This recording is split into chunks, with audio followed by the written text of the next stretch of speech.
Alright, cool beans. Hope you guys enjoyed that small montage. I'm Hex. I'm finally going to be going over my updated MagBlade build for the Update 39 patch. And honestly, there are multiple ways to play MagBlade this patch, which is just crazy to think about. You can spec into full crazy amounts of damage and still have great survivability. Or you could have amazing, the best survivability, and have some of the craziest damage attached to it. And that's what I like about NightBlade's just got the most ridiculous buffs for PvP, which is just insane to think about. And the bow proc, just keeping out of combat in PvP. Oh man, don't even get me started on that. Not only does it come with the meta tankiness, it comes with the meta sustain and meta damage, like crazy amounts of damage. We can all agree that NightBlade is probably the burstiest class in general. What I like about NightBlade is that this is the class that you are guaranteed to be able to burst sweats. Any other class you can maybe burst a sweat. NightBlade, if you catch someone off guard or slipping, you can absolutely punish them and absolutely burst them into oblivion. And we also are a NightBlade, so we do have access to cloak, which is just annoying for those 1vxers, which I am a part of. I hate when people cloak away, but can't beat them, join them, and how exactly we get this strong build in order, stick around to the end and I'll show you exactly how. But before we get started, if you guys hit the subscribe and like button, it really goes a long way and I really do appreciate it. Also, if you ever want to see me stream over on Twitch, I do stream occasionally here and there as I'm doing the PC grind over there. It's really fun. Also, if you ever want to choose the first video of every month, or if you support me financially, I do have a Patreon, so if you guys can go visit that over there. But without further ado, let's cap our way into the build.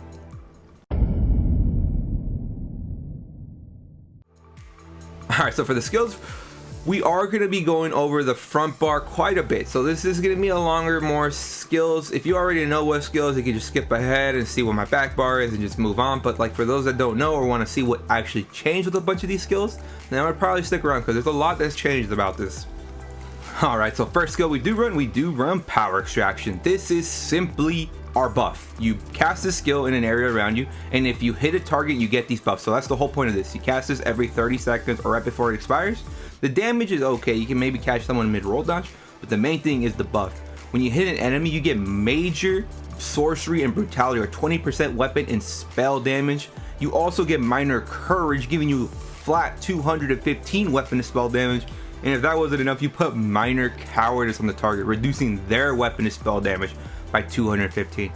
Not only do they do less damage, they also do reduce healing on their heals that scale off weapon and damage, like Vigors, Coags, Malevolent Offerings. All that will actually heal for less, which is crazy to think about. It's damage reduction and healing reduction. And it pairs very well with our next skill, which is Mass Hysteria. Honestly, I don't know how people can play NightBlade without a fear.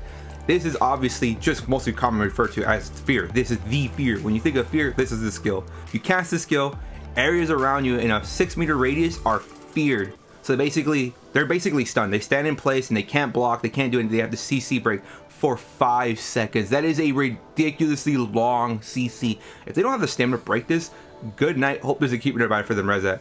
But most importantly, which I just don't even know how it makes sense, puts major cowardice on the target, reducing their weapon and spell damage by 430 for 12 seconds. You get over 600 weapon and spell damage reduction between these two skills on a target.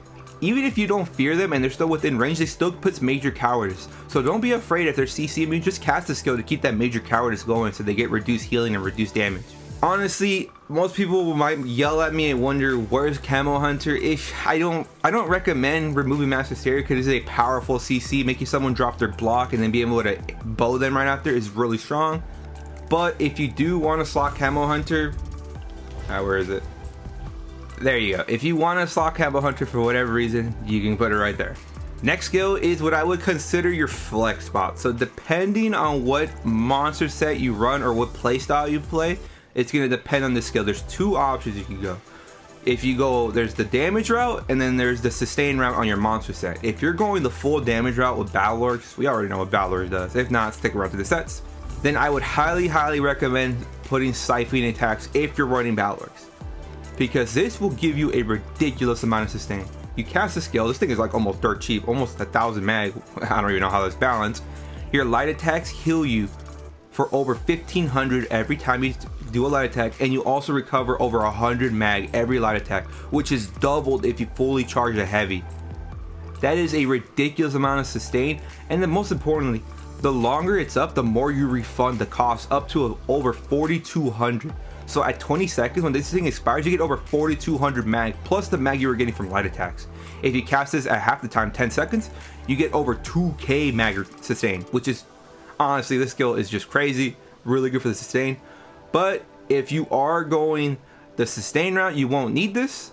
Or if you're a full madman and you want to still run Battle Orgs and just have the most possible damage, there are a lot of flexible options. Let's start off with Killer's Blade. You could run either morph, you could run the mag morph. I like the stand morph because it scales, so if someone goes up to like 30% health and you hit him with this, you're going to shred him to oblivion. This is really good. You can slot this with Battle Orgs too, but your sustain will be very rough. But if you are running more of the sustain routes like Engine Guardian, Roxa, or 2 Recovs, then this is probably one of your best bets. You could put Phantasmal Escape, really good for some tankiness. What else is there? Refreshing Path, this is a really good heal, keeps that major expedition going and gives us both minors. You could put the Shade there, or if you want, you could put Camel Hunter there if you still want that for some reason. I don't know why you would, but you could put that there if you want. Honestly, there's so many routes to go that yeah, if you are going Battle Orgs, Scything attacks, but if you are going like a sustain route, then I would probably recommend more Killer's Blade, Phantasmal Escape, or Refreshing Path, or even the Shade. There's a lot of healthy options, or you can put whatever skill you really want to run. And next skill we do run is obviously Merciless Resolve. This is one of the most cracked skills in the game, and I'm just gonna say right now, it's broken. It is legit the most broken skill in the entire game right now. As of this patch, update 39, you no longer have to cast this skill to get the stacks. What I mean by that, look, I can't even click the button anymore. I'm clicking the button, nothing's going on. If I go to the target, nothing's going on, look at that. But here's the crazy thing, you don't have to longer activate this, and as long as you do light attacks, you get stacks now. So let's do 1 on the back, 1 on the front, 1 on the back, 1 on the front. So we're at 4 stacks right now. So on my back bar, watch this. There it is. There's the Merciless Resolve bow proc. Now, you can just cast the skill no matter what. No longer is the fear of having a drop right before your bow goes off and you miss your combo, which is just insane to think about. And as of recording this video, I think this skill is bugged because in PvP, before when you left combat, you would lose your stacks. But as of right now, you actually don't lose your Merciless Resolve stacks. So that means if you go into combat, build up your stack, you can actually gank someone with this. As of I'm recording this video, there might be like one of those like maintenances where they update this to where it drops out of combat. But that's something to think about. You can actually don't lose the stack anymore in PvP as of recording this video. Next skill is Concealed Weapon. This is honestly our spammable, and this skill is beyond cracked. It did get a small rework, so let's talk over that rework, but I'll go over the main off balance, hidden enemy flank. When you leave sneak or invisibility, you get major berserk. Before it used to be its own 10% bonus damage, now it's just a name buff. This is to prevent it from getting out of hand with like major berserk. So now if you Wrecking Blow with this skill, you no longer stacked up to 20%. That was the whole point of it. But the main thing is, cast the skill while major expedition is up, you get major berserk. Before, as long as it expired, you would get it. So before, I would cast the skill, and then once major expedition would expire, I would get my 10% bonus damage. No longer does it work like that. Now, you have to have major expedition and cast the skill, and there you go. Now we got major berserk on the build. There you go. So that's the only thing you have to worry about, which is pretty easy. So if you know you want the buff, just cast your Race Against Time, and then Conceal Weapon, and there you go. And if all that wasn't enough, you also get minor expedition while slotted. Just here you go, even more buffs. So next skill for ultimate, obviously Incapacitating Strike, or most commonly referred to as Incap. Ravage an enemy with a swift strike, dealing X amount of disease damage, and you also cause the enemy to be marked, making them take 20% bonus damage from our attacks for 8 seconds. You can see where this gets crazy. 20% bonus damage taken, which is multiplicative with 10% damage done. I don't know what to tell you. And there's the crazy thing about this skill. This thing actually finally got fixed. Look at that. If cast with X amount of ultimate, you stun the target. So at base, it's 120. At 120, you stun the target. But now this actually scales up whatever your cost was. Because before, if you were a vampire, you get the cost increase, right? So you'd be like, okay, it costs 120, now you're at 120, you can stun. Oh, but wait, we gotta put your vamp cost increase, and you get a bug where you weren't allowed to cast the skill at all. You couldn't cast the non-stun, and you couldn't cast the stun. Now, no longer that fear is gone. As soon as you hit 130 or above, you can finally stun them, which is just amazing. Finally, thank you. They fixed so many annoying things about NightBlade. And you also get Reef. Nice little sustain while light attacking. For the back part, we do run Race Against Time. This is basically our standard melee that just happens to get Major Expedition and Minor Force. Next skill, we do run Elemental Susceptibility, or most common for to as Alistus. This is how we get Major Breach on the build, basically getting almost 6k armor shot on a target. And we also put Burning Chill to concuss when we initially cast the skill and every 7.5 seconds after. And we all know what happens when you put Chilled on target with an Ice Staff equipped, which we do have. You put Minor Brittle on the target, making them take 10% bonus damage from all crits. Your crits, your teammates' crits, even the third alliance hits will also do bonus damage against them from crits. And next we do run Resolving Vigor. This is obviously our burst hot and also grants us Minor Resolve. Next skill is Shadowy Disguise. This is basically our cloak or invisibility on the build. But the main thing as of this patch, while slotted on either bar, you get 12% weapon and spell crit. For PvE led, I could understand, but in PvP, this is just broken. I'm just gonna say this is broken. So this does not force us to run Camo Hunter. We no longer have to run Camo Hunter on the build. We can swap it for a different skill and just have so much utility on the build. And next skill we do run is Healthy Offering. This is obviously our burst heal. Heals us a lot. It also puts like a minor debuff on us, that it actually puts a minor, like a little dot on us, which can stack. Honestly, you're getting minor mending with this morph, so you're really going to offset what you do, and you do have vigors rolling. You have so many ways to heal on this build. It's very minuscule. And lastly, Temporal Guards, just there for that simple passive. While slotted, grants minor protection. Alright, but enough of that, let's go over the stat sheets.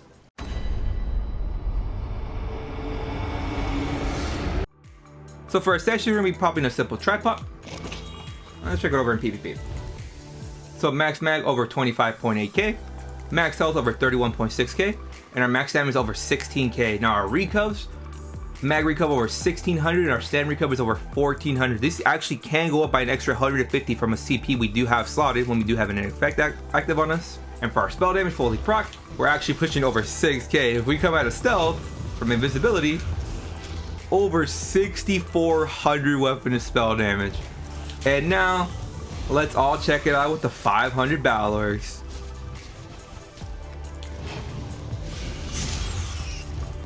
Look at that, over 7,000 weapon and spell damage. And the thing about this, we do run a set that gives us over 600 weapon and spell damage to our magic abilities, which actually doesn't show up on our tooltip. So we basically have 7,600 weapon, over 7,600 weapon and spell damage to our bows and our concealed weapons, which is just crazy to think about. And our penetration, oh man, don't even get me started on the penetration. Now our resist on our back bar real quick. Spell resist over 29k, and our physical resist over 26k. And our crit resist is over 3,700. That is over 56% damage reduction from the bonus damage of crits. Alright, so for those that want to run Rocks to the Warp, your stat sheet should look very similar to mine. Most more importantly, look at our mag recov is over 2,100 and our stam recov is shy of 1,900. So for the attributes, we do have 44 points in the mag and 20 points in the health. Simple Jills and Mistral saying that purple food is perfectly fine. And the Mundus, the Shadow. Obviously, if you want the most possible damage, you run the Shadow. Especially on NightBlade, since we already have high base crit chance. And obviously we are a stage 3 vampire. For one, I guess 2 passives. A really good passive we do get on NightBlade, Strike from the Shadow. When you leave Sneak, Invisibility, or Misform, in our case Invisibility, we get 300 weapon and spell damage for 6 seconds, which is just crazy to think about. But most importantly, we all run stage 3 for one simple passive, Undeath. The lower health we are, the tankier we become. And for my race, I am a furry. I mean kitty cat. I mean Khajiit. Yes, we are finally a Khajiit. For the longest time, for many years, I was actually a dark elf, which was really good. But Khajiit is just on a whole nother level.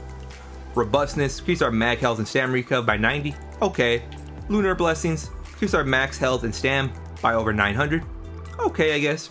But most importantly, Feline Ambush, increases your critical damage and critical healing by 12%. This is basically a Shadow Mundus that's stronger on a racial passive, which is crazy. Some great alternatives, like I said earlier, Dark Elf would be perfect. Honestly, I was Dark Elf, and honestly, the damage was really good. Khajiit is just on a whole other level. I think we can all agree on that. High Elf could be okay. Breton could be pretty good on this build since we are running Battle Orcs. Argonian, you're kind of pushing. And anything else I'd kind of maybe stay away from, to be honest. Alright, but enough of that. Let's go with the sets now.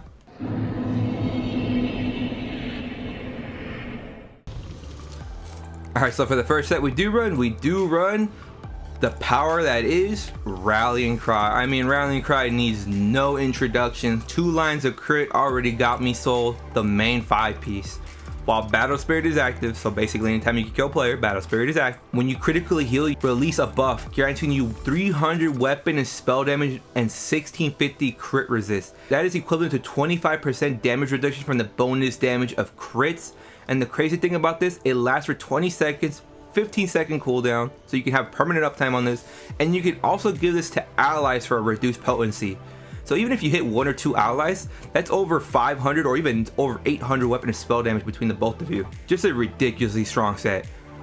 Damage and tankiness and it's back barrable. What more do you want from a set? For the monster set, there are 2 options, but the main one we do run is Battle Orcs. I mean, Battle Orcs, if you want to hit the hardest possible, being able to get to 500 weapon and spell damage and over 11k penetration is, I mean, that should just sell itself, to be honest. So yeah, if you do run Battle Orcs, then you more than likely should be running this skill, Siphoning Attacks. I mean, you could run a Camo Hunter or an Execute if you are a Madman, but there are other options. If you do want more sustain, then I would highly recommend going Roxa the Warped. Where's the other one? There it is. Basically gives us, how much was it again? So yeah, this basically gives us over 300 mag and stam recov at fully procced, which is a lot of recov. But if you don't have the set or don't have access to DLC, you could run 2-piece Andrew Guardian. Andrew Guardian is really good. You get that little Dwemer that can body block for you. Or you could run 2 1-pieces. You could run 1-piece Magma, and then another 1-piece, and then 1-piece Baron Thirst. This will give you about almost 260 mag and stam recov. And then we do run 1-piece training because this is a meta front bar, back bar setup with a mythic. Why 1-piece training? Because we do have 1 slot available, so why not slot train? Gives us the most max health for a 1-piece. And what mythic is that? I mean, come on. Markin Ring of Majesty. I mean, Markin Ring of Majesty is probably hands down the best mythic in the entire game. Other mythics are more powerful, but you have such a big downside to them.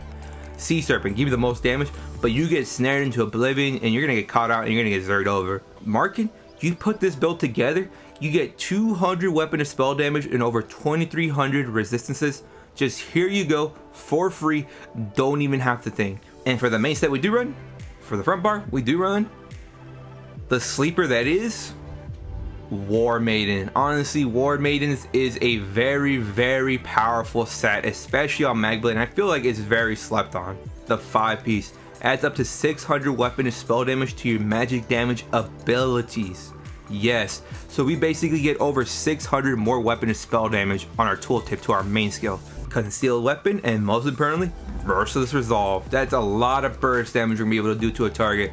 Now you might be wondering, why not run Soul Harvest instead of Incap? Wouldn't it buff Soul Harvest because it does magic damage?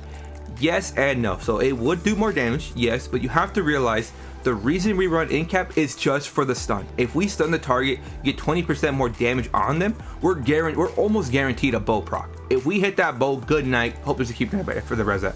I mean, you could Soul Harvest into a Fear and then bow them, but that's 3 abilities you had to do right there. Compared to Incap bow, that's 2 abilities. In PvP, you could there's a lot, it's dynamic. You can get CC'd out of it, you can get rooted and they'll be out of range. There's so much that can happen. The 3 seconds is a long time, so being able to just conserve your GCDs for the burst is very, very important, in my opinion. But if you want to run Soul Harvest, go ahead. Alright, so the way we run it. So for the front bar, we do run double War Maiden's Axis. Honestly, Axis just hits really, really hard. Honestly, probably the best bet. If you want, you could go double daggers, or even maces probably could be pretty good if you are running more as a sustain route.